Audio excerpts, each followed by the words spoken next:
Hey guys, today I have something pretty damn cool to show you. Now, this huge package here is 3A's T-45 power armor model from Fallout 4.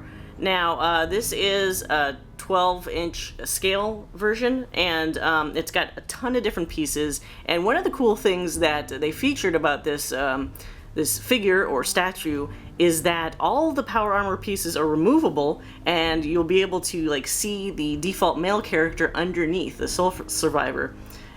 So let's check out the box first, shall we? Now the box itself is huge. It's got a little hole that you can see through the two divided sections inside here. Now this is the exclusive version as well. I can't remember exactly what makes it exclusive. Maybe inside it'll give me a bit of a clue.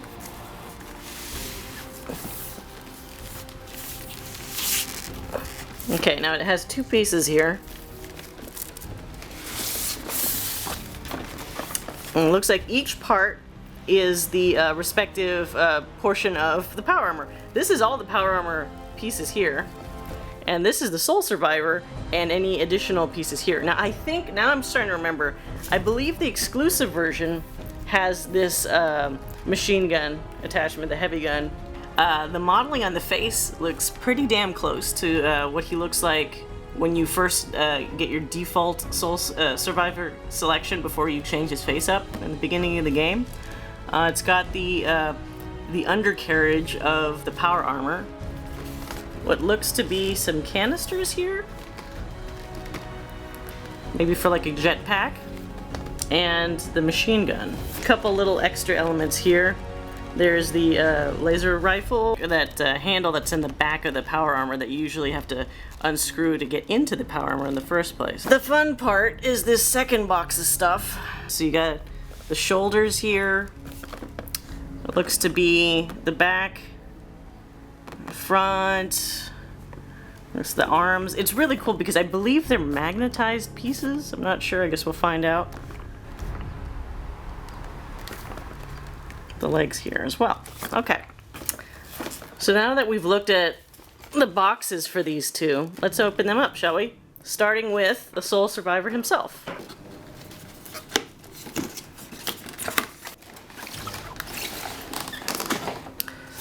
Now this also comes with something of an instruction guide for how to put the pieces together, although if you're looking at this, it still looks a little kind of like chaotic in terms of their quote-unquote instruction.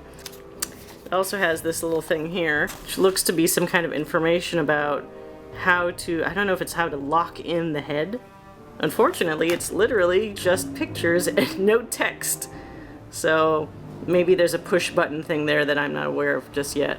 Let's open this sucker up. There are a lot of pieces in this. This is probably the most pieces I've had in a figure in quite a while, including those Hot Toys figures that I've reviewed.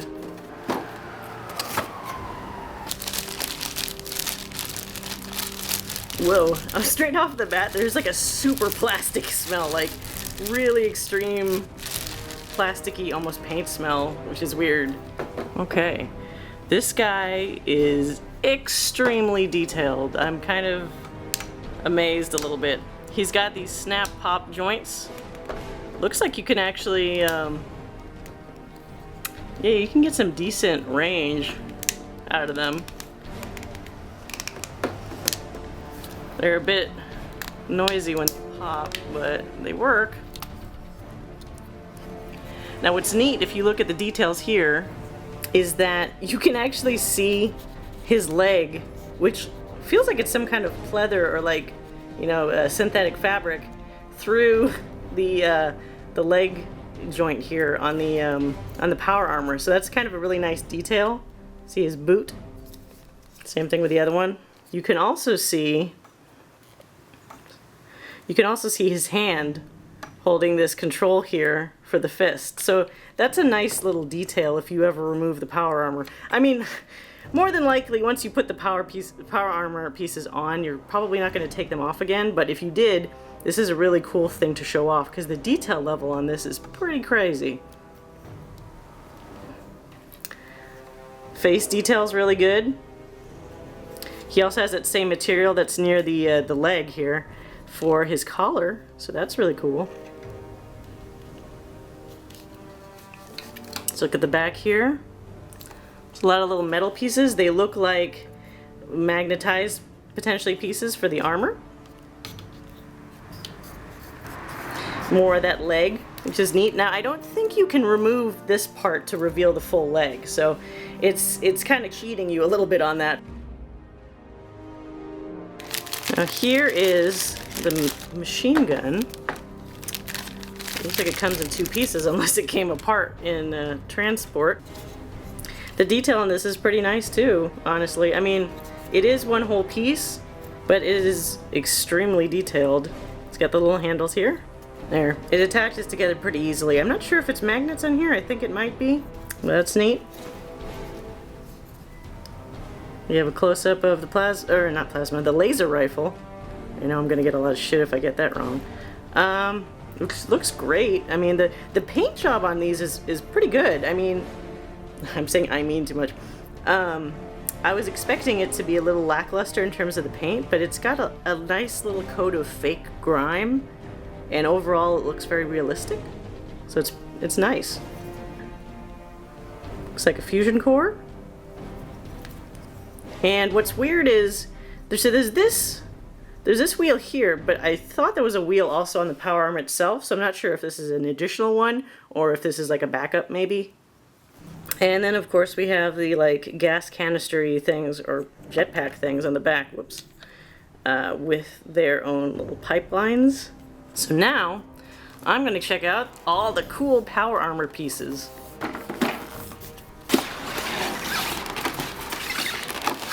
Okay.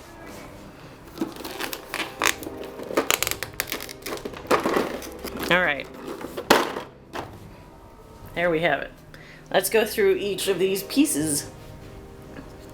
It's got some rubbery nozzles here. Got the lights, which I don't know if they'll actually light up. Oh, there is a button. So presumably they do. We got the two halves of the body. Looks like they should clamp on pretty easily. Here's the metal, the magnets.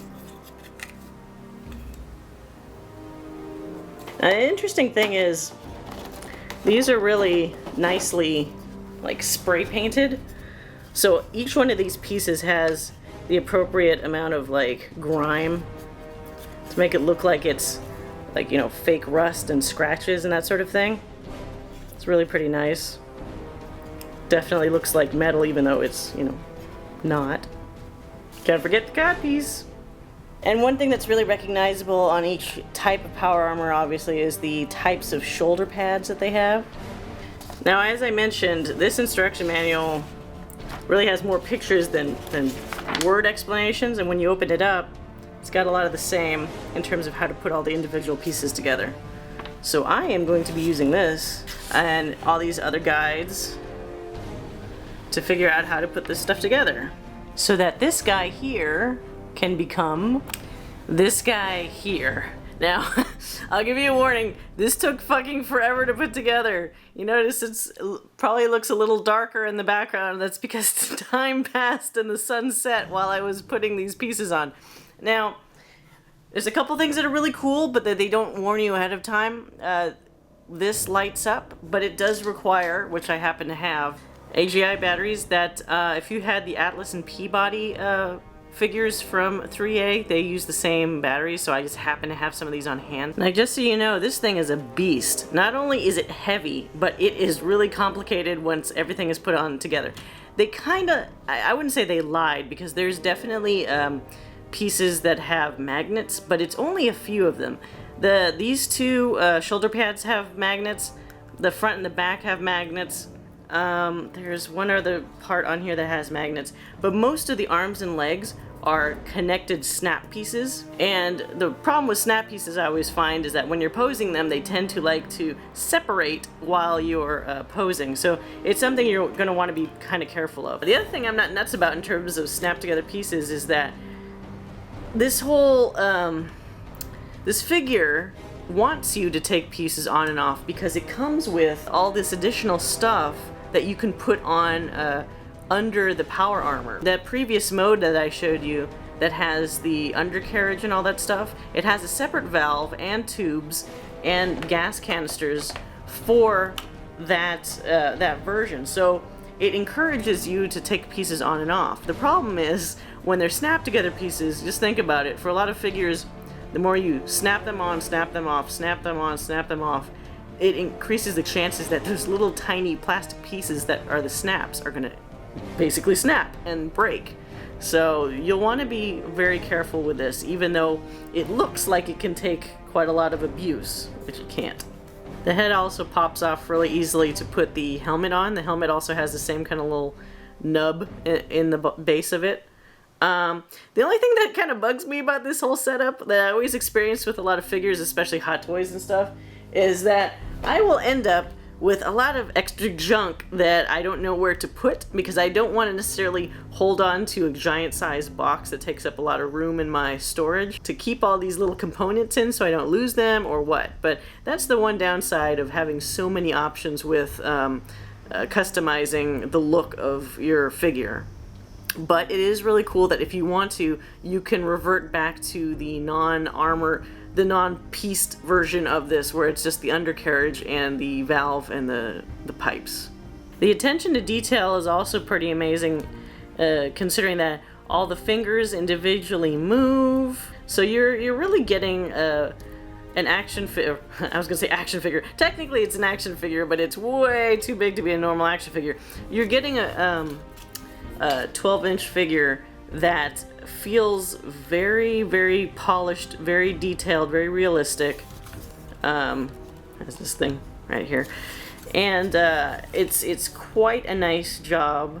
But I guess it should be, considering the price tag on it, which I believe was around like $400 or something. So it's a little pricey. But honestly, at the end of the day, if you were a big fan of Fallout 4 and you've got the money to burn, I'd say this is a pretty damn worthwhile product to get to show off your fan affection for the game. It's really neat. I kind of wish that more of the pieces were magnetic. It's really just a handful of them there magnetic. I do also wish that the little button that turns the headlight on and off wasn't quite so fragile, because it looks like it's probably going to break after a couple uses if I'm not careful.